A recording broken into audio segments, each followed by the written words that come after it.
Happy Friday and welcome back to Rookie Takeover. We have another exciting show for you today. Abby will give us a KU softball update as they take on a Homestead this weekend. NBA playoffs are heating up and Richie has all of the updates. Aiden and Evan will give us their MLB predictions and Jackson and Namdi host an NFL mock draft. Catch all of this and more on Takeover.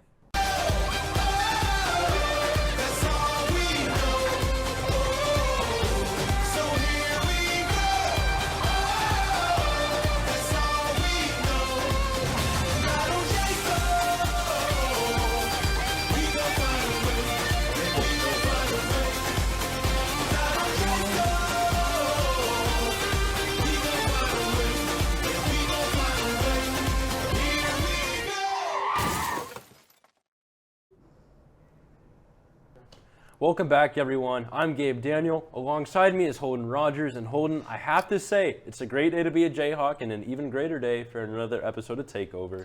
You know, Gabe, honestly expect you to say national championship again, but with the basketball season at its end, we should shine some light on baseball and softball. And you know, Holden, you're exactly right. Kansas baseball is coming off of a couple wins over Texas Southern, 7-6 on Tuesday, April 19th, in the inaugural Buck O'Neil Classic. And then on Wednesday, April 20th, 16-5.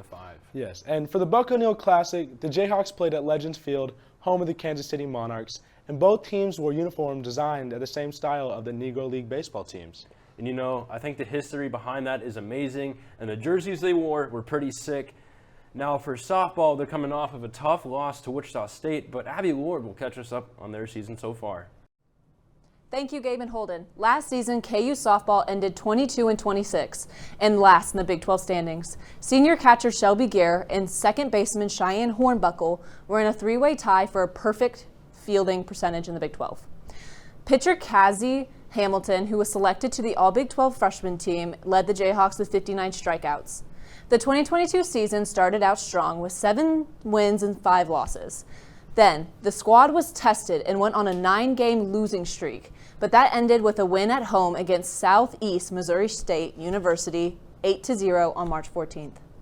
To close out the non-conference schedule, KU softball hosted the Rock Chalk Challenge, where KU won both against South Dakota and lost both against Tulsa.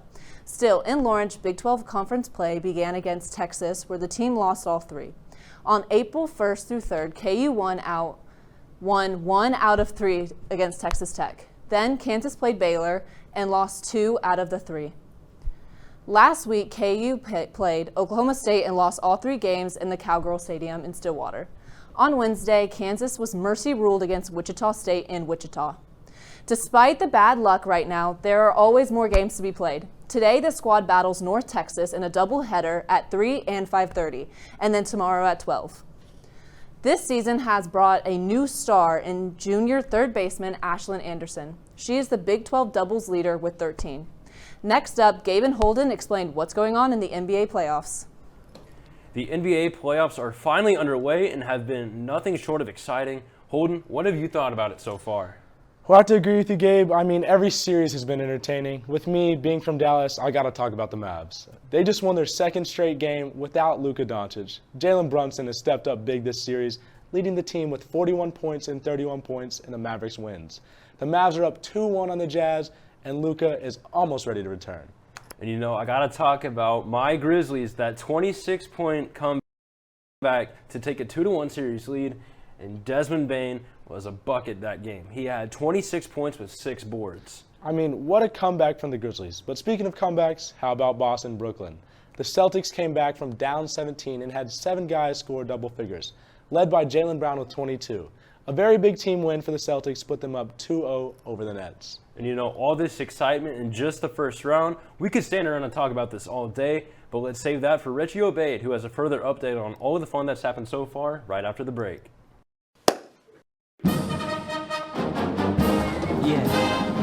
Yeah, I always just clap at the start. This is where everyone's talking amongst themselves. Do you know how to do it? Do you know how to do it? Are we supposed to smile? When do we start? Somebody over here already started. Can we talk about the piccolo part? It's the most complicated one. It is. If you listen, you're doing it when the band's not playing. You have to tell me when it starts. I still don't know. Here we go.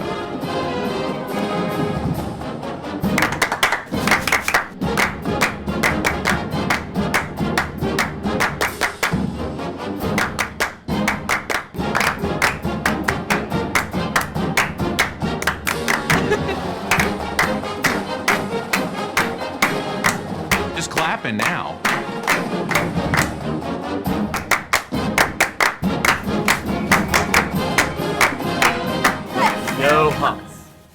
Nailed it. I practiced this morning. Tomorrow was just 2 people. It has a right and a wrong way of doing it. No. No. Wrong. I like my way better. I don't know how to 1, do 2, the 3, end. 4. It's just I don't know the Sorry. head.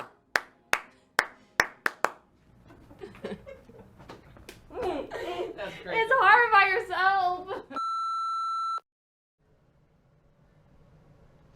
What's up? I'm Richie Obade. This year's NBA playoffs had already been off to a fantastic start. Let's take a closer look on just how this year's best of 7 first round has been playing out so far.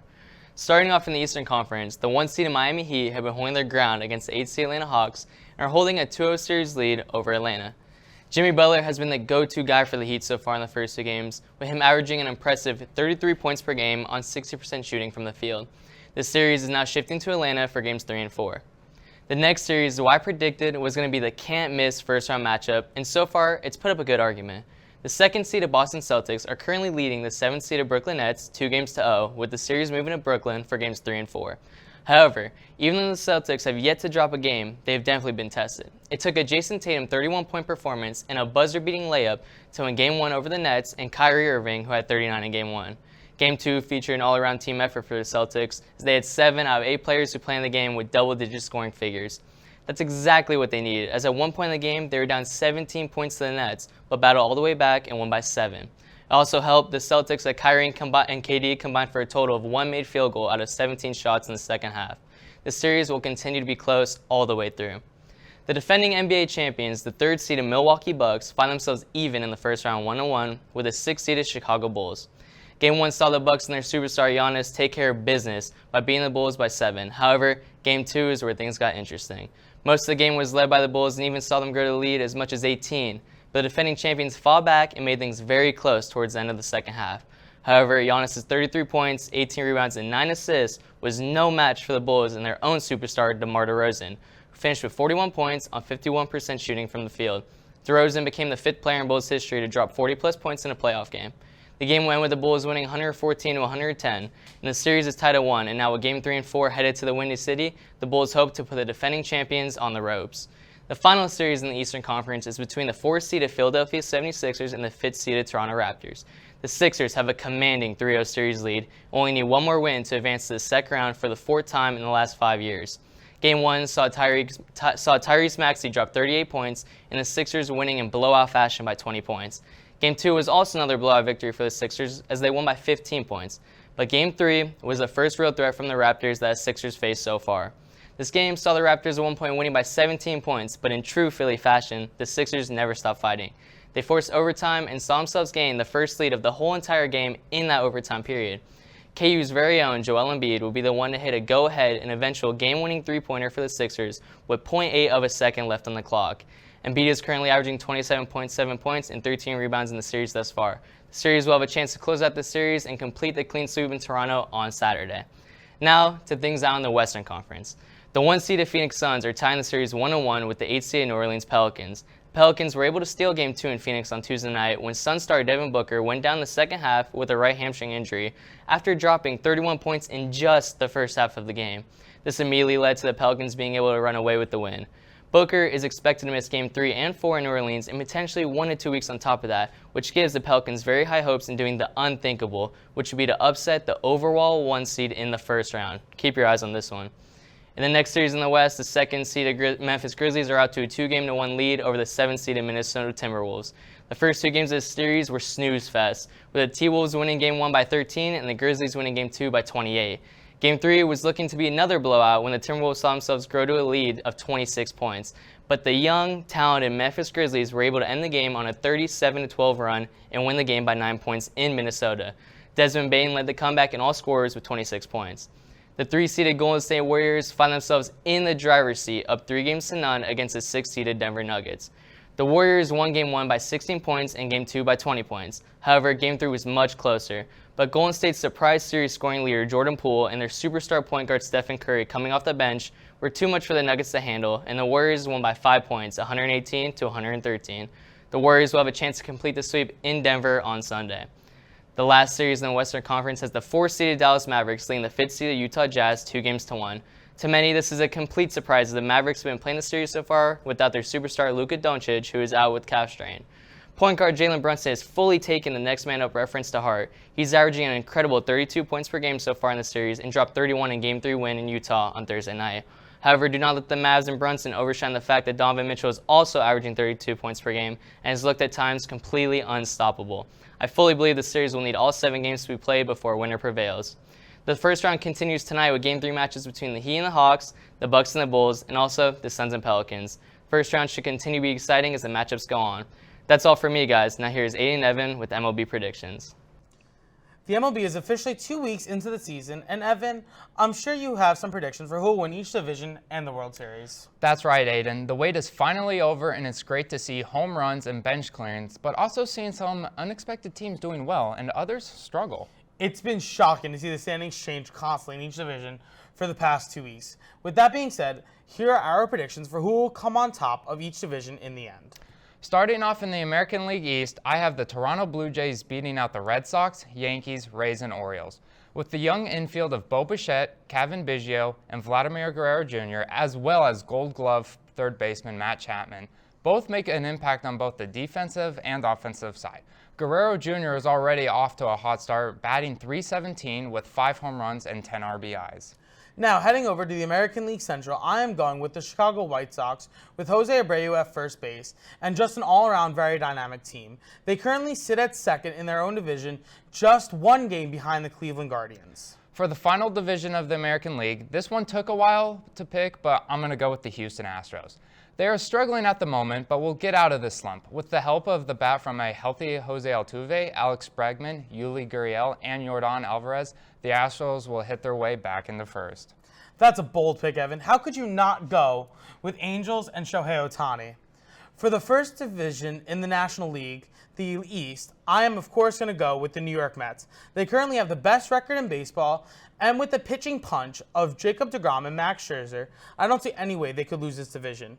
But then again, they are the Mets, and I'm sure they'll find a way, considering that deGrom has already been injured for the beginning of the season, and who knows when he'll be back, but hopefully by June. The NL Central will be a tight race the whole season between the Cardinals, Brewers, and Cubs. But the Cardinals will come out on top with 9-time Gold Glove winner Nolan Arenado at third, Paul DeJong at short, Tommy Edman at second, and Paul Goldschmidt at first. This is an all-around defensive team that will carry themselves into the postseason. For the last and final division in the MLB, we have the NL West. Now, of course, everyone's overwhelming favorite would, of course, be the LA Dodgers, but I'm not going with them. I think the San Francisco Giants are going to win this one. While I do believe the Dodgers will still be in the playoffs in a wild card position, I think the Giants are going to win this one. With the level of players they have and the bats in their lineup, they have been almost what seems to be like unstoppable. Looking ahead to October, the 2 teams that I predict will make the World Series are the Toronto Blue Jays and the Los Angeles Dodgers. Aiden, what's your thought? Now, those are some good picks, but I'm going to have to disagree. I'm going with the Chicago White Sox and the San Francisco Giants. Let us know what you think of our picks, and even give us yours on our Twitter at TakeoverKU. Now over to Chad with some MLB overreactions. You know those sports fans on Twitter that overreact to everything? Like their favorite team loses 1 game and the season's over. They call for every single player to be traded. The manager needs to be burned at the stake and the owner taken down like Julius Caesar in the Roman Empire. All of that coming from some 12-year-old behind his iPad screen. Today, I will be channeling my inner iPad kid and presenting 3 overreactions from the first 3 weeks of baseball. From pinstripe spider tag enthusiasts and their crosstown rivals to a team named after freeway decorations, I have a lot to overreact on, so let's get right into it. My first overreaction has to do with supposed Yankees ace Garrett Cole. After 3 starts, Cole looks like he has lost his stuff. He's pitched only 11 1/3 innings over his starts and has a 6.35 ERA to match. The problem lies with his command. In years past, Cole's signature ability has been his fastball command.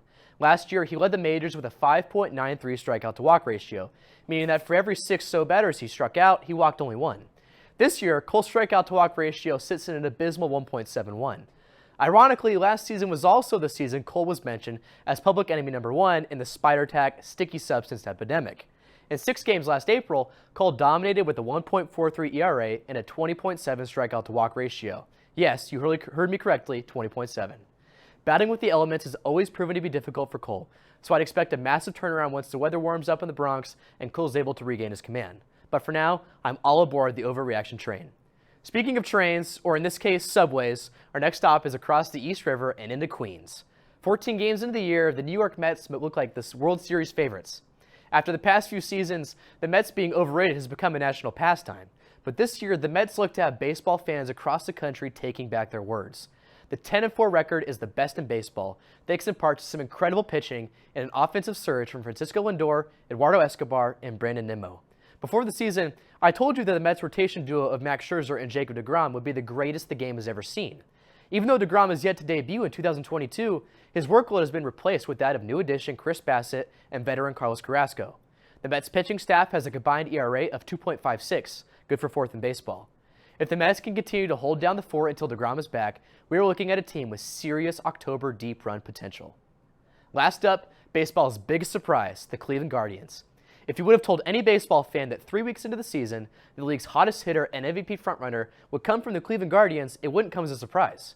Jose Ramirez has been baseball's best third baseman for years now and always finds himself in MVP conversation come awards time. After signing a 7-year extension to stay in Cleveland, J-Ram is back at his usual tricks, leading the senior circuit in every single offensive category and slashing an otherworldly .429, .479, .1360. This dude is a beast, except that's not exactly who I'm talking about. The man stealing the show is rookie outfielder Stephen Kwan. To start his career, Kwan saw a record 116 pitches without swinging and missing once. The Oregon State product is exemplifying elite bat-to-ball skills and plate discipline so far. He has the lowest whip percentage of any player in the sport. The baseball world loves its abnormal superstars, and Kwan is quickly becoming a fan favorite all over the league. Well, maybe not in Kansas City. If Kwan Ramirez can become the game's next Ohtani and Trout, then give me the Guardians to come out of the AL Central. I know another 5'9" phenom who just so happened to celebrate his birthday last week. Let's kick it back to Gabe and the co-hosts. The NFL draft is right around the corner. We're already less than a week away. There's lots of talent this year in the draft. The Jaguars are going to have a tough decision.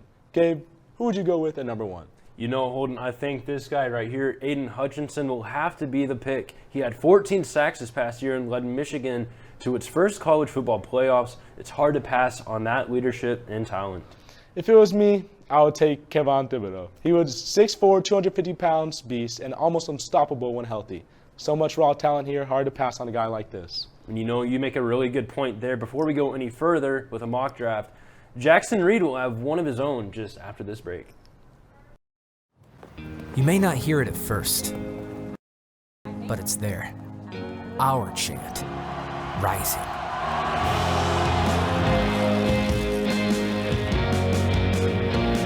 On this summit, callings converge, voices unify into a chorus that sounds out for good, for greatness. Can you hear it?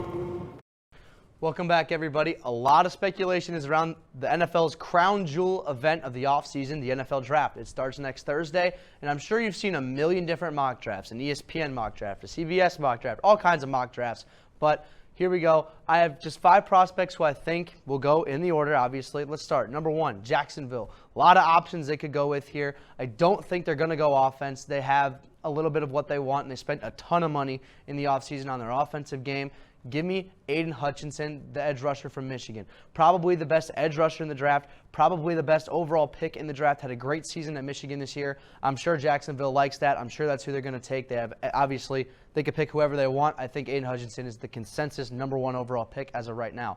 Now, number 2, Detroit, another team that has a ton of options here. They could go anywhere. Their offense isn't great. Their defense isn't very great either, but I think they'll go defense, and they'll pick a guy that's had a ton of success this year, obviously, coming from the national champion Georgia Bulldogs. Give me Trayvon Walker. This dude had a ton of hype around him this season, built up his draft stock, and now I think he's going to go number 2 overall to Detroit. Now, number 3, Houston, another team that could go a ton of different ways. They could go defense, but I don't think they will. I think they'll go offensive line. And if you're going to commit to Davis Mills to be your quarterback, you got to find someone to protect him. So you go and get the best offensive lineman in the draft. That's Evan Neal from Alabama.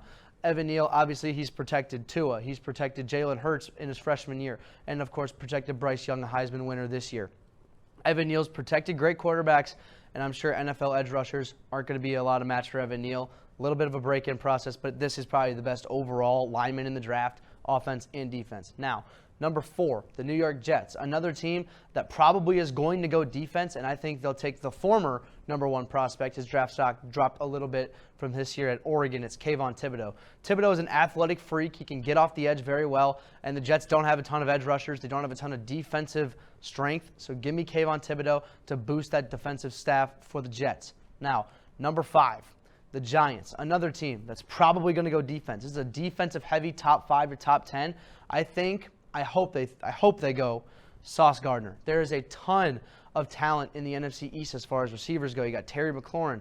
You got who the Cowboys have. They have a platoon of wide receivers that they could roll out. Now, if you can help your defense out a little bit, the corners on the Giants this year were terrible, almost dead last in the league in yards given up in the passing game. Sauce Gardner will certainly help that out. He has not allowed a touchdown in 4 years of playing football at Cincinnati. He's probably the statistically best player in the draft. Obviously, teams have different needs, but I think the Giants are the first team that truly needs a cornerback and the first team that's going to get a cornerback, and they're going to pick Sauce Gardner at 5.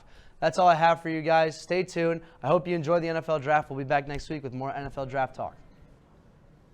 Kansas women's tennis lost against the Baylor Bears this past week. The next weekend, Kansas went on to sweep Kansas State in the Wildcat Showdown. The Jayhawks are back in action this week in a rematch against the Baylor Bears for the Big 12 tournament.